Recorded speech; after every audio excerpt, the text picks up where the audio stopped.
All right, and now for the main event of the evening, which was originally, like we said, set to be a middleweight bout between Nassourdine Imavov and Kelvin Gastelum. Now, Sean Strickland stepping in, being the first fighter, I think, one of the first fighters to main event back-to-back cards in a very long time, because as you know, he was the main event of UFC Vegas 66 against Jared Cannonier, where he lost that fight via split decision. A lot of people believed that he won. Some people thought Cannonier won. I honestly thought Strickland did enough volume-wise and defensively to win that fight, at least 3 out of the 5 rounds. I mean, he didn't win every round, but I think he did enough defensively. And overall, you know, I think he did enough to win is all I'm going to say.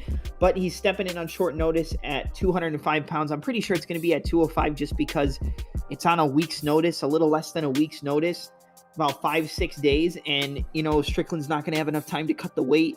The only good thing about this is just based on the fact that he did just recently compete in the last event, which was about a month ago, and the fact that he's always sparring, he's always training. His main method of training is sparring with the 4-ounce gloves. That's more a what am I trying to say? That's a better way, I think, for him to get ready, and that's better for timing, for distance, for defense when it comes to mixed martial arts action inside the cage, even though it's the most risky method of training. Sparring with the 4-ounce gloves, and it's Strickland. He spars hard.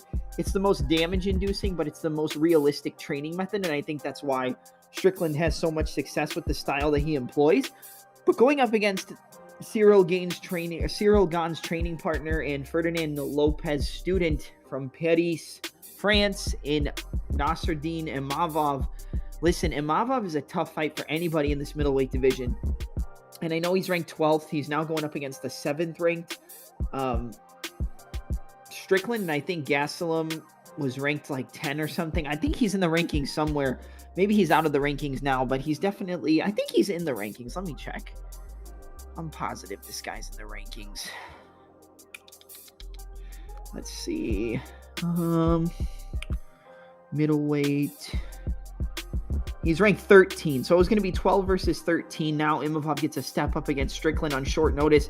Although it's at 205 pounds, so I don't necessarily think it's going to affect the rankings just because it's not at the 185-pound weight class. So, I'm not necessarily sure that that's what's going to happen, but look, this is an interesting fight, and it's a lot tougher of a matchup for Imavov than Gastelum was. Although Gastelum has speed, although Gastelum has power, he doesn't really use his wrestling that effectively, and I think even if he tried to use it against Imavov, he wouldn't have the greatest success, and he would open himself up for the front chokes, the figure 4 lock guillotine chokes that he likes to do, or the, not the Bravo choke. What do they call that? I can't think of it. It's not the Bravo choke. It's called I can't think of the name. Hold on. I don't know. The ninja choke. There it is. I couldn't think of it. The ninja choke. He's very good with the ninja chokes from the front headlock, good with the guillotines, whether it's palm to palm, whether it's high elbow.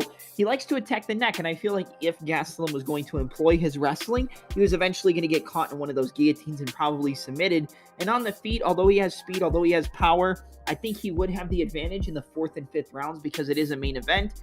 But I think that Imavov would just do too much damage, and he'd just be too much for Gastelum. Now with Sean Strickland, he's not going to be looking to grapple. This is going to be an all-around striking matchup, which in some regards does play into the game of Imavov and make it a more winnable fight for him. Because I think if anybody's going to use the grappling and the wrestling, it's going to be Nassourdine Imavov, because we've seen he has good submissions. We've seen that he can grapple. We've seen he has good ground and pound. Just look at the fight against Edmen Shahbazyan, where he was able to use the crucifix position to land big elbows and just piece up and destroy the face of Edmen Shahbazyan from the crucifix position. I mean, just look at it, and you can go back and watch that fight if you haven't seen it. But he was winning that fight handily. I mean, he was dominating Edmen Shahbazyan, the shots to the body, the uppercuts, the 1-2s, circling off to that rear side, the power side, and then using that angle that he created off to his power side to land the right hand. He's very good at landing the 1-2. The right hand is always money. He's very light on the feet, in and out, kind of like a traditional karate style, very similar to the way that Cyril Gane, fights in his style. He will switch to orthodox or to southpaw and then switch back to orthodox to square up the hips of the opponent and make their stance square so that they're not off on a traditional stance to be able to avoid the power as effectively. He likes to use that a lot. He'll be an orthodox stepping in. He'll step to southpaw, square your hips up, square your feet up, and then step back to orthodox to line you up for a better angle to land his power shots, which is normally going to be angling off to that rear side and landing the right hand, following up with the left hook, landing the knees to the body, landing the elbows. Imavov is a very, very good technical striker. And Sean Strickland is a very good striker, even though he's awkward. He's a little bit weird defensively. Like, he likes to do a lot of down blocks, a lot of parries, and a lot of kind of like a mixture between the Philly shell and the shoulder roll. He's kind of like a poor man's shoulder roll for dummies, or down block for dummies, or Philly shell for dummies. Like the shoulder roll and the Philly shell, that's kind of the style that Strickland possesses. But the thing is, his stance is straight up and down. There's really no separation in his stance. The back foot and the lead foot aren't that far from each other, which leaves him susceptible to low kicks and body shots. And I think we could see Imavov use a lot of low kicks in this fight, and I think he will look to employ that. However, you have to be weary about how good Strickland is at using his jab. That's why I think this is a tougher matchup for Imavov, even with it being at 205 pounds and Strickland having it on short notice. Like, I still think this is a tougher matchup for Nassourdine Imavov because of the style, the boxing, the jab-heavy game that Strickland uses, and the weird defense. Even though it doesn't look that good technically, he's very good at catching, blocking, parrying down. I mean, the parry didn't work so well against Alex Pereira, who used the jab to the body to then set up the feint jab to the left hook to the head, which knocked out Sean Strickland. There are inconsistencies and inefficiencies in that down block and parry and shoulder roll Philly shell type of style that Strickland likes to employ. He's very awkward with his angles. He will rush in with 4 or 5 punch combinations, but a lot of the time he sticks behind the jab.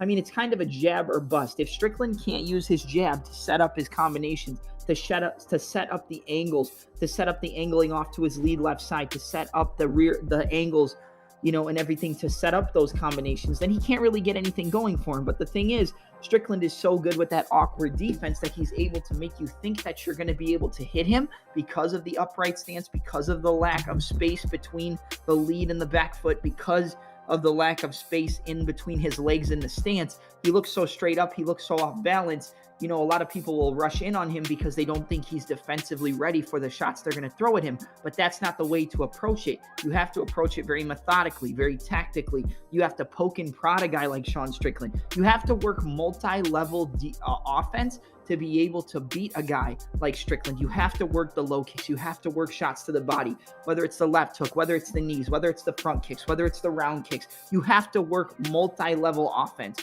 to the head, to the body, to the legs, to the body, to the head. Because if you only try to hit him in the head, he's going to be able to defend a lot of your shots, and he's going to be able to get off on an angle. He's going to be able to counter you with the right hand. He's going to pop the jab. He's going to parry and jab, parry, left hook, left hook, parry, jab, left hook. I mean, he's going to put those combinations together, but the number one piece to the puzzle is going to be the jab. Now, the in and out style of Imavov, the in and out traditional karate style sense that Imavov has to his style, where he's in and out, pop, in and out, boom, boom, slip to the right side, boom, land the right hand. 1, 2, slip to his rear side, land the right hand. Circle left, circle right, in and out, circle left, circle right, in and out, pop the jab, front kick up the middle, jab, left hook, right hand, jab, rear side angle, right hand. I mean, he sets up everything so well. He has good takedown defense. He has good wrestling offense. I honestly think it would be imperative, and it would be a very good idea for Imavov to employ his wrestling. But based on the fact that this is going to be at 205 pounds, I think both of these men are going to strike,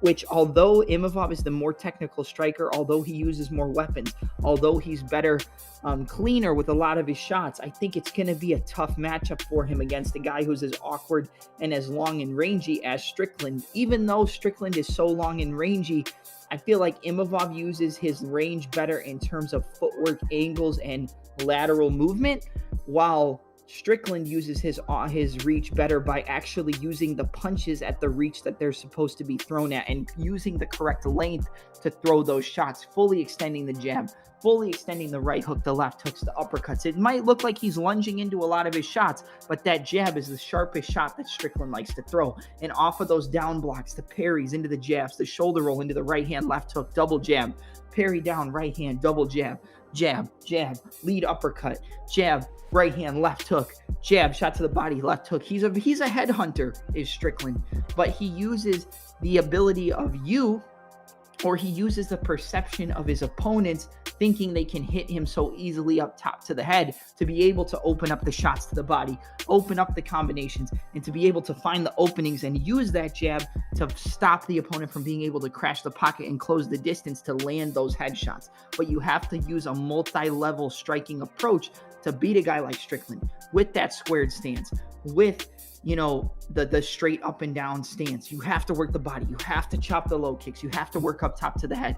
And I think if anybody can do it, it is Imavov. But I do think the fact that this is a 5-rounder, the 4th and 5th round, if Imavov doesn't pace himself, he's going to get hurt a lot. Like, he is going to get caught. He is going to get pieced up in those 4th and 5th rounds. I'm not so sure that Imavov has the cardio to go into the 4th, to go into the 5th, and be effective against a guy in Strickland who has cardio for days. And although he might slow down a little bit, he's going to be able to put a pace on Imavov if Imavov doesn't hurt him and damage him so much early that he can't use that pace and pressure in those 4th and 5th rounds. If it goes into the 4th and the 5th, the championship rounds, Strickland might be able to drown Imavov and just overwhelm him with volume, pace, and pressure, and really stick him behind that jab to set up the multi-shot combinations and the power that Strickland can use, not so much in terms of one-punch power, but power, in combinations and death via accumulation. That is the game of Sean Strickland. It's death via accumulation. It's power in numbers. It's power in volume. And that's just how he fights. It's very weird. It's very awkward. I wouldn't say it's weird, but it's a very awkward style. It's like I said, a poor man's shoulder roll, a poor man's Philly shell, adaptation into MMA. I think the best shoulder roll defense adaptation into mixed martial arts would have to go to the former lightweight champion in Dustin Poirier. He seems to be the guy who has used that style the most effective in terms of the mixed martial arts game, and in terms of footwork and boxing style footwork, shifts, pivots, movement that you see in the boxing ring. That would have to go to a Dominic Cruz, to a TJ Dillashaw, in terms of the footwork, angles, and movement from boxing being transitioned over into the multi-martial art game of MMA, if you know what I'm trying to say here. But before I went off on that tangent, if we can go back to breaking down the main event, Nassourdine Imavov is an underdog. And I kind of see why, because this is a fight that's higher in the rankings. It is at 205 pounds. But the thing is, Imavov is a big middleweight. Strickland's a big middleweight as well. But just going back and watching the Joaquin Buckley fight for Imavov, he's a big guy, and I know he has to cut a lot of weight. I feel like 205, he might be a little bit more at home, but I still think he's going to have trouble with his cardio in the 4th and the 5th. And if it goes all 5 rounds, I expect Strickland to win the 4th and the 5th pretty decisively, to the point where if Imavov wins the first 3, if one of those rounds are close, they could potentially give the decision to Strickland. But going off on the prediction, I think that Imavov is going to have too many weapons. I think the fakes and feints of Imavov is going to draw out the parries and down blocks of Strickland, and it's going to allow for Imavov to use his jab. It's going to allow for Imavov to use the feints to set up the low kicks, to set up the body shots, to set up the knees. I think we might see Imavov push Strickland up against the cage and strike off the break with elbows, knees to the body, front kicks to the body. He lands good front kicks to the head, but against a guy in Strickland who's so tall, long, and rangy, I don't necessarily think we're going to see those front kicks to the head, but I could see teeps to the body, or maybe like front leg side kicks to the knee to slow down and exploit the upright stance that Strickland possesses with that boxing heavy approach. But I am going to side with Imavov, and he is an underdog now. He was originally like a minus 210, minus 215 favorite. Against Strickland now, he's a plus 170 underdog. I don't really like the bet, because I do, like I said, this is a lot tougher of a fight for Imavov stylistically than Gastelum, but I still think he has the technical ability. He has the weapons to be able to defeat Sean Strickland, even though Strickland did just compete about a month ago, even though Strickland has fought the tougher competition, and he spars for his main training method, which is going to transition over to fighting the best out of any other training method for MMA in terms of timing, range, distance, feeling out the cage, finding ways to open up your offense off the defense with the smaller gloves, that is Sean Strickland's best weapon, but I think Imavov is too clean, too crisp. He has too many weapons overall in his MMA game, and he's going to be able to exploit the defensive holes of Strickland, and I think he's going to be able to win a decision. It's going to be close, but I'm going to go a 48-47 unanimous decision for the number 12 ranked Nassourdine Imavov over the number 7 ranked Sean Strickland. I think he's going to be able to get it done. I can see a lot of people leaning on Strickland. I'm kind of shocked that he's the favorite here. I like at least minus 200. I would think it'd be maybe closer to a pick 'em. Maybe it is now, but I think it should be like minus 130, plus 110, somewhere around there, which it might be. Maybe these odds are a little off, but I'm going to go with Imavov. I think he can get it done. Even up a weight class at 205, I think he still can get it done against Strickland. So I'm going to go Nassourdine Imavov to defeat the number 7 ranked Sean Strickland via a 48-47 unanimous decision, 3 rounds to 2. I think he banks the first 3, loses the last 2, but does enough work in those first 3 to get the nod on the scorecards.